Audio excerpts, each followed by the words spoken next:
faithfulness and submission. And in perhaps its most extreme expression, the head is lifted upwards, exposing the neck in a vulnerable manner, calling to mind the positions that animals, like dogs, take up when signaling their submission to other aggressive creatures.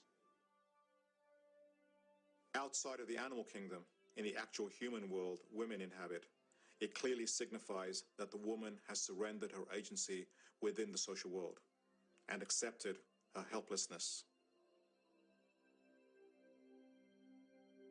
And if there is any doubt that such images carry meaning, consider that the reverse is the very picture of masculine power, the face down and the eyes trained upward from below, suggesting an animal stalking its prey.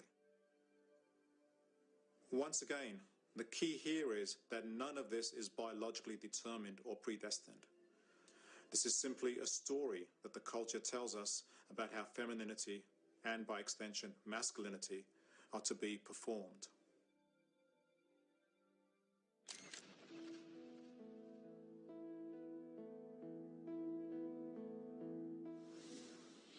In addition to portraying women as having a distinctive physical relationship to the world around them, the gender codes of our society also posit a distinct psychological relation to that world.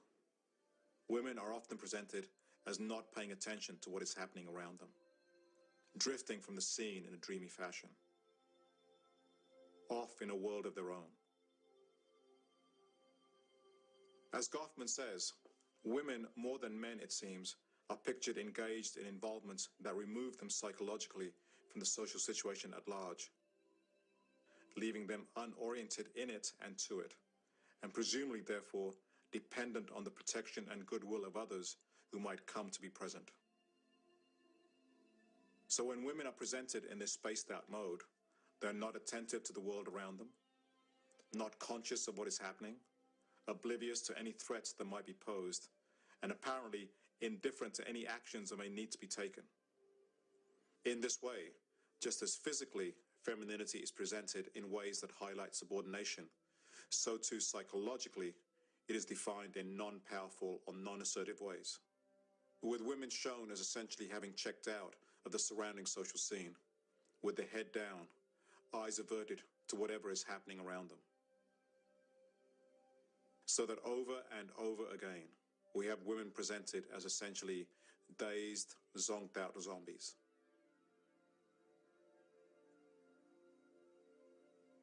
Or lying totally passive, naked on a bed, or almost passed out, or wandering around a field in a man's white shirt, not quite aware of what is going on. And while they're barely conscious when awake, women are also frequently shown literally asleep, or perhaps even knocked out, or dead.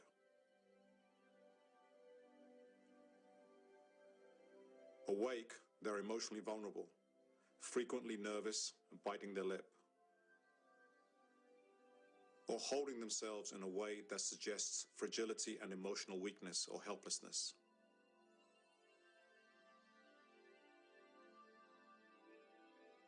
And when they're not withdrawn, they seem to be over-engaged, with the same result, a loss of emotional control and restraint.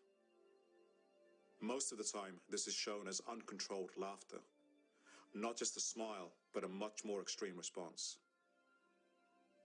While men have to hold their emotions, women express them to the breaking point as a matter of course.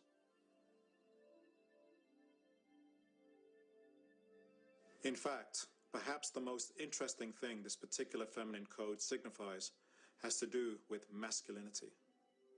Men are repeatedly presented in precisely